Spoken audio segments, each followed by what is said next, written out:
Thank you, Oren. So I'm Kozo Okamoto from the Meteorological Agency, the Meteorological Research Institute. So I'd like to talk about the Oscar infrared radiance assimilation for the image and sounders.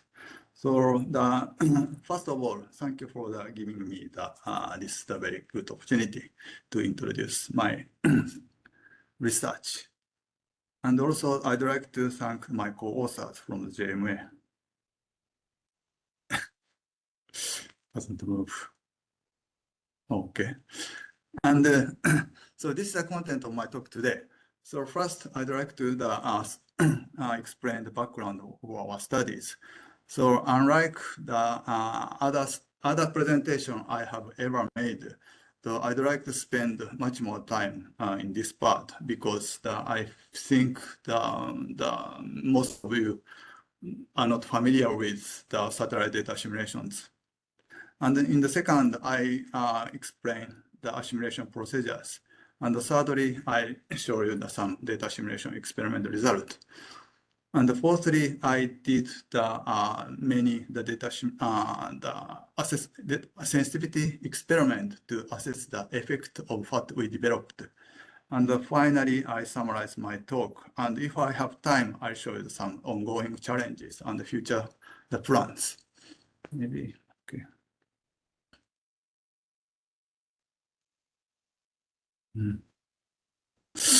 Okay, so the target of the radiance assimilation is mainly the infrared and microwave, the sound and images. The assimilation is very, very new. So then traditionally we target the infrared and microwave. And the images, in the context of my studies, the imager measures the image, the Earth's surface, cloud, and water vapors using multiple channels. And sounders prove the vertical profiles of temperature and water vapors using much more the channels. And here I'm showing the spectrum and atmospheric transmittance. So I also put some channels and frequency and the wavelengths we typically use for the sound and images. And in my studies, I focus on the very narrow regions, the humidity, the absorption, the area. And here I'm listing the satellite, the instrument that we typically use in the operational systems. So the people who are not familiar with the satellite, these looks like the very strange acronym. So then I just focus on the several terms. In these studies, I used only this instrument, the Himawari HI, and the other geostationary satellite, ABIA and SEBIRI, and also the hyperspectral sounder, the ERGs. And the lower panel shows the spectral response function of the HI Himawari and the weighting function, the Himawari. So in our studies, we use the water vapor channels of the Himawari, this band 8, band 9, band 10, which are sensitive to the upper and middle tropospheric humidity.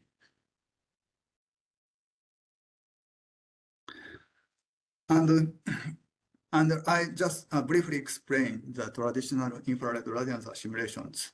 The most typical assimilation, the infrared assimilation, is the clear sky radiance assimilations. It excludes the cloud-affected channel or scenes by using the very sophisticated cloud detection schemes. And in this assimilation scheme, we don't have to consider the cloud effect, the cloud absorption or cloud scattering in the radiative transfer models. It still has many NWP centers that use this clear sky radiance simulations, and because it gives us the very significant positive impact. But the data usage is very limited, and the many cloud detection scheme relies on the positive O minus B. It leads to prioritizing warm and dry observation, and it can produce the sampling bias. And the other approach, we try to use cloud-affected radiances. For example, the simple cloud radiance assimilation. This is assume the cloud effect by using the only two parameters, cloud effect diffraction and cloud height. These parameters are retrieved from the observation and first guess and treated as sinc variables or as constant parameters in the data assimilation. Because of these simple assumptions, the data usage, increasing data usage is very limited. Another approach is cloud cleared radiances. This is transformed the radiances into the clear sky radiances from the partial cloud. This is also very limited applicabilities, and as far as I know, no NWP centers adapt these simulations.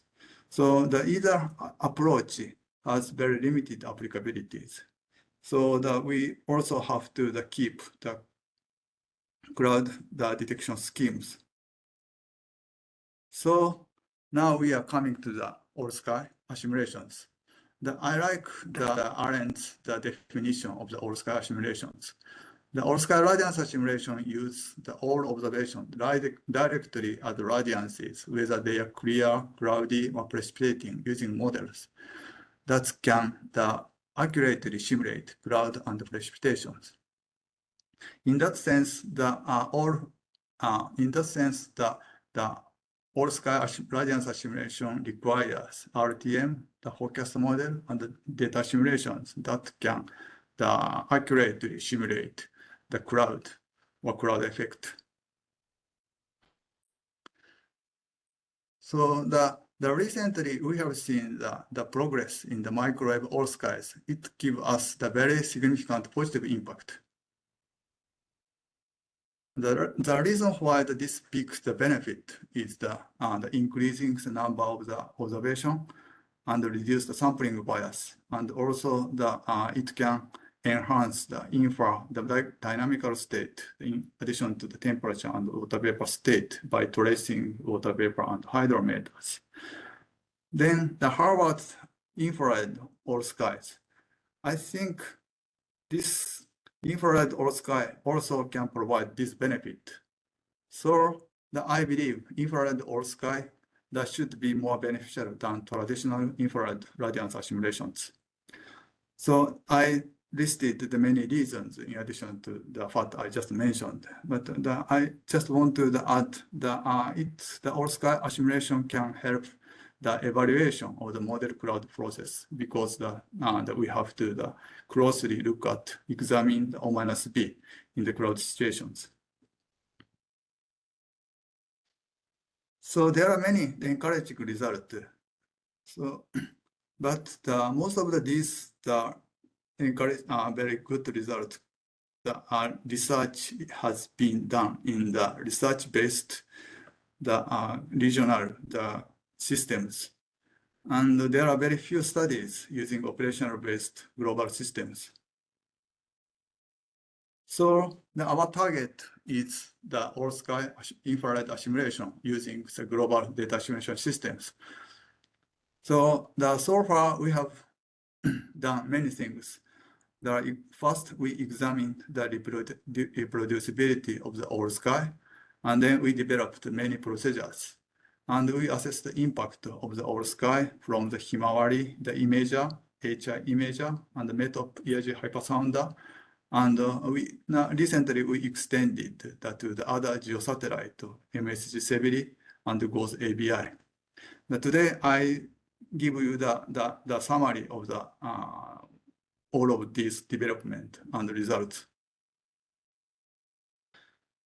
And there are many challenges in the all sky assimilations.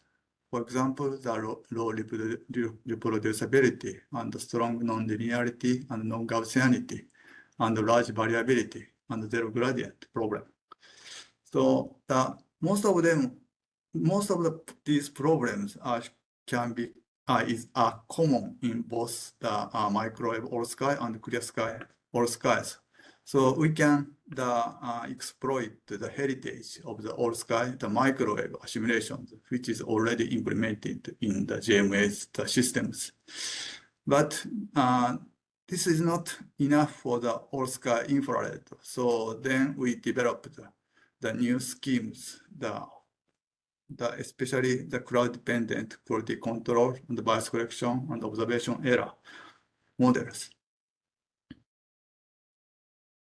So for example, let me explain how we treat the non-Gaussianity using cloud-dependent quality control and observation error models. So here I'm showing the normalized O minus B for the channels of the Himawari AHI, the water vapor channels and the window channels and the tropospheric temperature channels. So you can see in the all sky conditions that these channels, all of these channels show the non-Gaussian, the two peaky and some bulge. But when we apply the cloud-dependent, the quality controls, we got the Gaussian PDF for the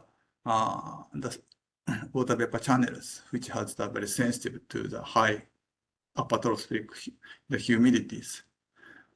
And the further, when we apply when we use the cloud-dependent the observation error or cloud-dependent O minus B standard deviations to the normalized O minus B, we got the Gaussian PDF. So, but for the window channels, we still have the non-Gaussian PDF because of this variability. It's attributed to not only the cloud, but also the surface, the variabilities. And also the temperature channels. This is also in this case, it's good, but when we look at the different cases, it's not. So it's very highly scene dependent. So in our studies, we found that the water vapor channels is relatively easier to assimilate in the all sky conditions. So that's why we use these channels in our studies.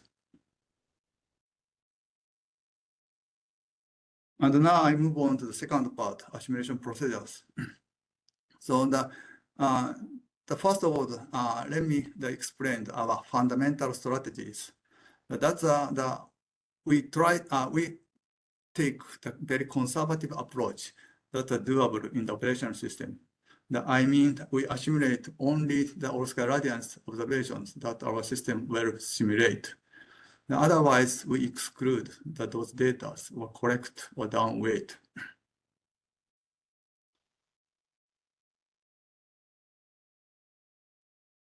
And this is the O minus B, his examinations for the Himawari AHI.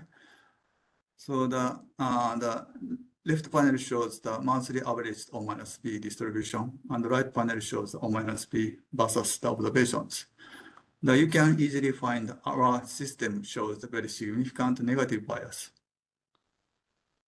We found that this corresponds to the thick ice, and also our model has the very significant underestimation of the cloud ice. So from these investigations, we developed the quality controls. We removed low observed brightness temperature data and sequence data, and also we removed the homogeneity, low homogeneity data, and also we removed large cloud effect data, and removed land sensitive data. So in this study, the cloud effect is estimated with the parameter CA. This parameter is a very, very important parameters for our study. So please remember this one. So the CA is defined with this formula. The average of the absolute departure of the background and observation from the clear sky, the brightness temperatures. When the cloud effect increase, CA increase. As a result of these quality controls, we found this O minus B distribution becomes more symmetric, and outlier has gone. And you may worry about this strict quality control that removes the most of the data. But when we checks the data distributions, that we still keep the many data, much more data in the all skies, as shown in the right panels. And also that we checked the what quality control that contribute the most for the HI, that we found homogeneity check the most. And also when we look at cloud type, the all sky add the data, the water cloud scenes and the thin ice scenes. And even after that strict quality controls, we found the negative bias that remains. So then we applied bias corrections. Then here we add the cloud, the parameters to the clear sky, the BBC predictors. So as a result of the bias correction, we successfully reduced the biases, negative biases. The effect of the cloud, the dependent bias correction, that will be examined in more detail in the later. And observation error covariances. If we write the observation error covariances with this formula, if the inflation factor is set to the 1.5, and the sigma, the observation error standard deviation, is the predicted as a linear function of as shown in this black lines. This is because when we look at O minus B standard deviation, this is monotonically increased as a function of the CAs. So this approach follows the microwave all skies, originally proposed by the Guy and Bauer. And then the C is the interchannel correlations. So the interchannel correlation is very important, and the value of this correlation is already shown in the clear sky, the assimilations. And in the presence of cloud or the all sky conditions, this correlation is more important because in the presence of cloud, it becomes larger. So we take into account the cloud dependence of the correlation as shown in the matrix, 3 matrix. But after that, when we examine the impact of the cloud dependence of the correlation matrix, we found a very small impact. So then in the ERGs, we don't take into account the cloud dependence of the correlations, just consider only the cloud dependence of the variance. So now I show you the data simulation experiment. So here we used previous version of the operational global data simulation systems. That's a hybrid 4D bar, and the RT2 version is 13. And all sky microwave is already included. And today I show you the two different configuration experiment with the different configurations. The first, the group shows the increment, to examine the impact of the geostationary satellite. And the second one is the hypersounders. And the control one experiment that assimilate all the water vapor channels from the geosatellite. And the test one experiment that simulate the all sky or the only AHI. And the test G experiment use all sky from the all the geosatellite. And in the second group, the control 2 experiment, we assimilate the clear sky for the ERZ, and the test 2 the all skies. Because of the operational system use the water vapor, only 3 water vapor channels that are sensitive to the middle and upper tropospheres. So in this experiment, we use the same channels, only 3 channels. And this is the monthly average of the data, the distributions, the assimilated or passed all the quality controls for the all sky, the left, and the clear sky on the right. So you can see the significant increase by the all sky. It's almost 3 times more data available. And this is the analysis, the humidity analysis difference. So you can see the very, when we compared with the ERA 5, our model, our system has dry bias in the blue and wet bias in the lower altitude. But when we assimilate the all sky, these biases are mitigated. And this also true for the ERG all sky simulations. And the mitigation expanded to the higher latitude because of the ERG having the wider coverage. And this panel shows the forecast improvement ratio. And the reddish color means the improvement by assimilating all sky for the AHI. So you can see the significant improvement for the different variables and the many regions. So especially in the tropics, we found the significant improvement in the temperature and the relative humidities by assimilating all sky AHI. And this improvement that becomes larger when we assimilate ERG all sky compared with the ERG the clear skies.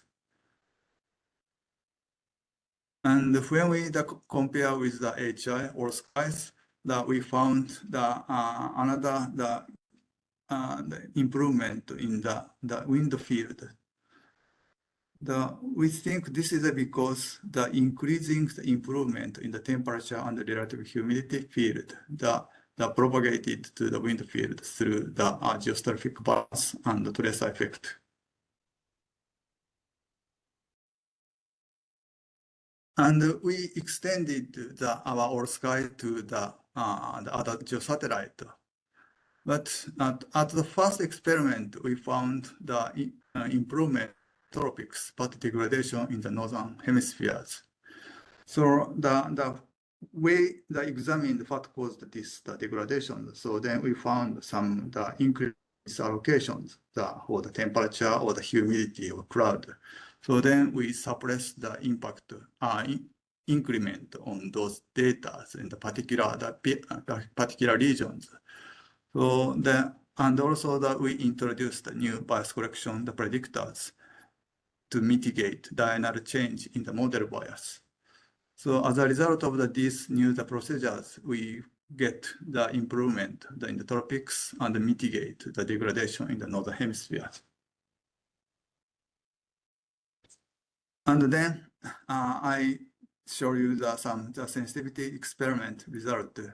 So here I show you some sensitivity experiment to assess the effect of the cloud dependency of the observation error covariance and the cloud dependent bias correction and increasing ERG channels.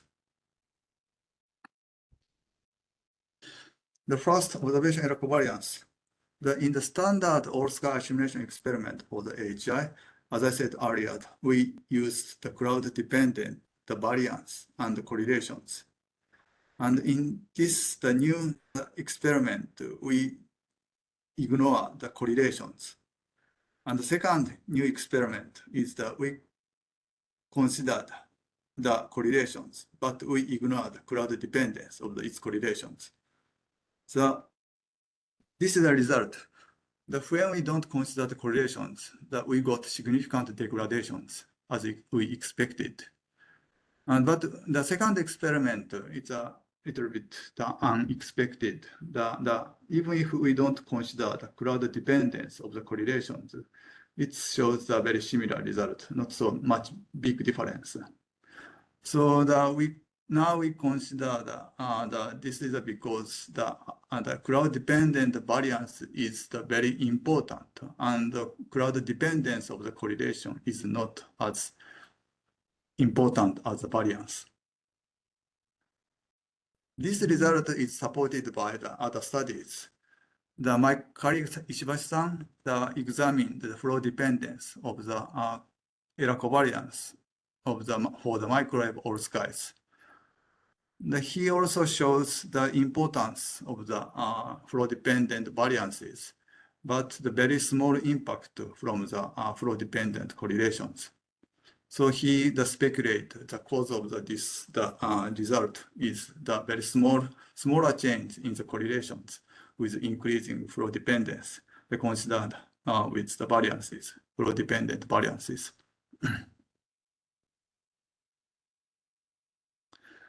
And the next sensitivity experiment is crowd dependent bias corrections.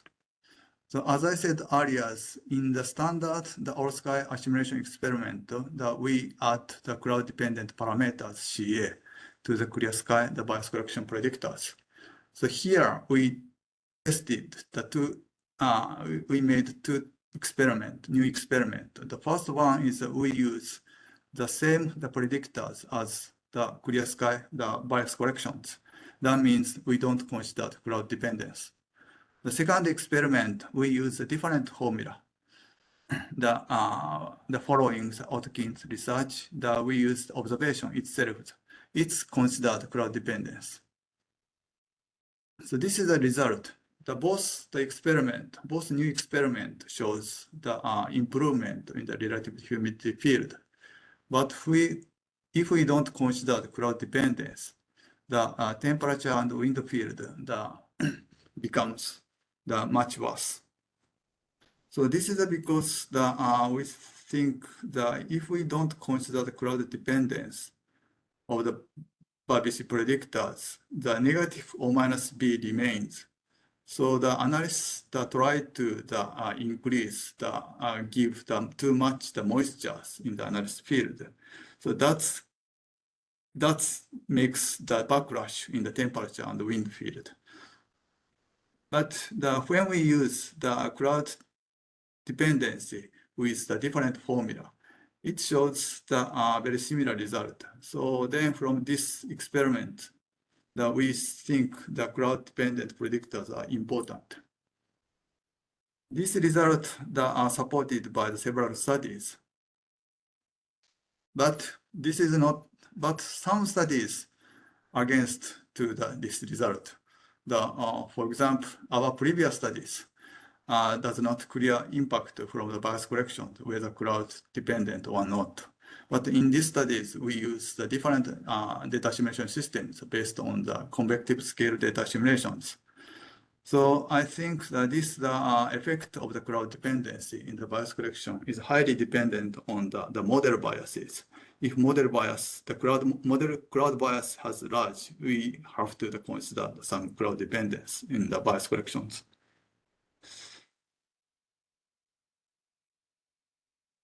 And this is a final the sensitivity experiment. In this experiment, we increased all sky channels from the 3 to 9. In this experiment, we found significant the large improvement. And also surprisingly, when we assimilate only 3 water vapor channels in the all sky, we found degradations in the upper tropospheric relative humidities. However, it turns into the improvement when we assimilate 9 channels, all skies. So this is related to our complicating the moisture bias structures and the particular channels we added. So the figure shows the biases, the moisture biases. As I said earlier, our model has the dry biases, but above that, our model has the wet biases. So the original 3 water vapor channels cannot detect this moisture bias, wet biases. So then the channels try to reduce these dry biases, and that increment expanded to the upper tropospheres. So that's the reason of these degradations. But when we add these particular channels, it can detect these moisture biases. So then it successfully reduce the moisture, the wet biases. So from this experiment, we can say the importance of the increasing channels and also the channel selections. And this is a summary of my talk that we developed all sky infrared simulations for the geosatellite and hyperspectral sounders. And the important development is a crowd-dependent QC bias correction and observation error covariances. And all sky assimilation that give us very significant impact by increasing the channel of increasing the number of the data. And the observation error correlation and cloud dependency of the bias correction and the adding the channels is very important. And now we are doing the extending the more observations, and also that we face the misallocation, the problem, the analysis increment. But I think I don't have time to go into detail. So anyway, that we have to think about how to allocate the temperature increment or the humidity increment from the all sky simulations, especially when we have the biases in the models. And also the extending the hypersounders on the geosatellite is very important for us because the JMA will launch the new Himawari satellite, which carries the hypersounders. So this is all of my talk. Thank you very much. Thanks very much indeed, Kozo. There's an enormous amount of different studies there. Fantastic. We've got one question from Ludwig Wolfgruber, which I think you might have actually answered in the final last but one slide, and that's what could cause the thin layer of detrimental assimilation effect in the higher atmosphere? So that's what I maybe told the detrimental. This one, these guys. The question was to your earlier slides, which also showed similar degradations, I believe. The what experiment? Which experiment? Thin layer. Yeah, so I believe it's referring to earlier experiments, but maybe this one, ERG experiment, but anyway, I think that this is the same, the HI experiment or ERG experiment, but maybe I think that this is the same. I think that this comes from this is same, either the HI or ERG. I think that this comes from this complicated bias structures. The bias, the negative bias, change to the positive, but when we assimilate on the three channels, either the HI also has a similar weighting functions for these channels. So then only these channels cannot detect the moisture biases. So then it's original the three channels try to moist the analysis, but it have the deterioration effect on this moist bias regions. So I think that's the reason for the degradations, either the HI or the ERG. I mean, would it be fair to say that it's not possible to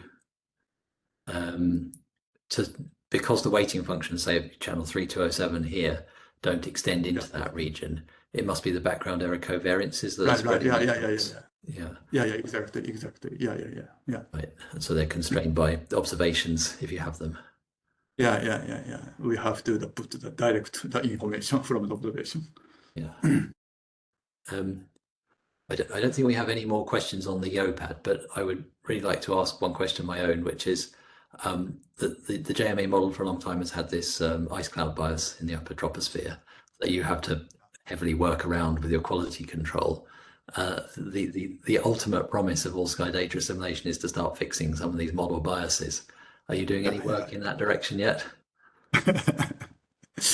Yeah, that's not my part, but I closely they exchange the information with the model people. So they think about that. They try to do the many things, but it's not yet successful. So then I think that's difficult, the issues for them. But all I can do is just give the information. Sure. Okay, well, thanks again for a really amazing talk.